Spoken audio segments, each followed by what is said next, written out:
La fratrie. Je suis pas vous, mais quand j'entends ce terme, je pense direct aux clones. Il suffit de regarder Star Wars de Clone Wars X fois et vous comprenez vite pourquoi.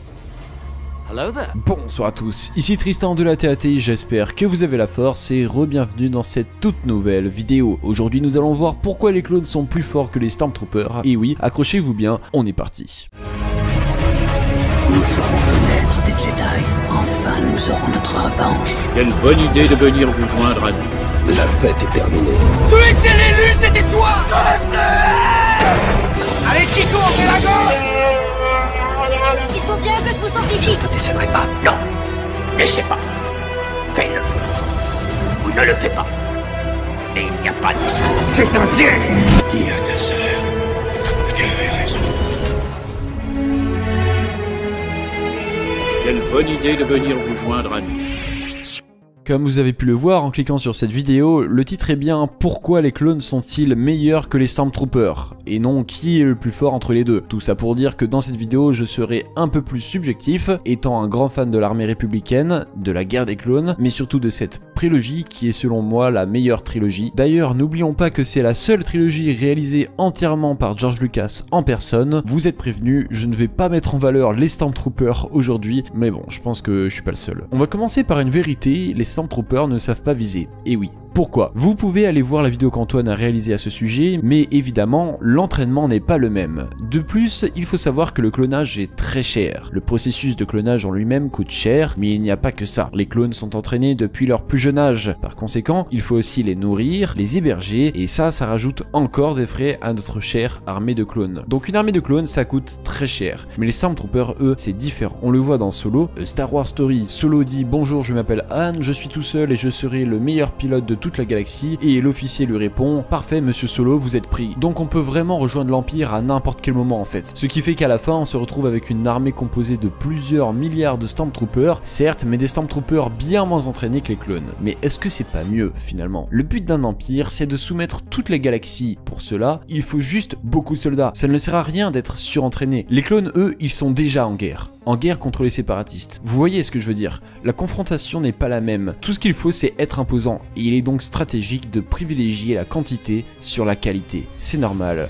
Bien vu Palpatine. C'est un peu comme l'Executor ou les sous-marins nucléaires de l'armée française. Il est surtout question de dissuasion en fait. Les clones, non, ils sont pas là pour dissuader, ils sont là pour aller sur le terrain et puis détruire du droïde. Et le point le plus important, c'est que tous les clones naissent au même endroit et qu'ils sont tous frères. Ils ont élevé les cochons ensemble, là on peut le dire. Et lorsque vous vous battez avec votre frère, les enjeux ne sont plus les mêmes sur le champ de bataille. Après, en regardant Star Wars, j'ai vraiment pas l'impression que les Stormtroopers se soutiennent les uns les autres autant que les clones le font entre eux, peu importe la série, peu importe le film. Mais d'un autre côté, c'est normal, parce que la mentalité d'une république galactique, visant à restaurer la paix dans la galaxie, n'est pas la même qu'un empire. Alors oui, les formations ne sont pas les mêmes, c'est vrai, les clones ont été entraînés à combattre ensemble dès leur plus jeune âge, donc la formation est plus longue et plus efficace. Il ne faut pas oublier que les Clone Troopers ont l'aide des Jedi aussi, ça c'est important. Lorsqu'un Jedi se bat à leur côté, eh bien déjà ils ont littéralement la présence d'un bouclier humain, ce qui est très pratique, on va pas se mentir. Et puis ça redonne confiance aux soldats, alors que si on se bat aux côtés de Reva, la troisième sœur, est-ce que ça redonne confiance? Non, je suis pas sûr. Pardon pour la balle perdue, ça m'a échappé. Bref, l'entraînement c'est une chose, mais la génétique c'en est une autre. On ne choisit pas notre ADN. Malheureusement chez l'Empire, certains Stormtroopers seront plus faibles que d'autres physiquement, c'est comme ça. Ce n'est pas le cas chez les clones, puisque ces derniers disposent tous du même ADN, celui de Jango Fett, dupliqué en plusieurs millions d'exemplaires. Et Jango Fett est très fort physiquement. Dites-vous bien qu'à l'époque, c'était le chasseur de primes le plus cher du marché, pour vous dire à quel point. Il avait le physique, mais surtout le mental. Et oui, il faut pas oublier que Jango Fett a vécu une période très compliquée, je pense notamment au meurtre de ses deux parents, et bien ça aussi, ça joue sur le mental des soldats clones. Ils ont le même état d'esprit. Son ADN a juste été modifié pour faire en sorte que les clones obéissent un peu mieux, c'est tout. Et je ne parle pas de la puce inhibitrice, hein, attention. Maintenant, je vais revenir sur un point que j'apprécie tout particulièrement dans la série de Clone Wars.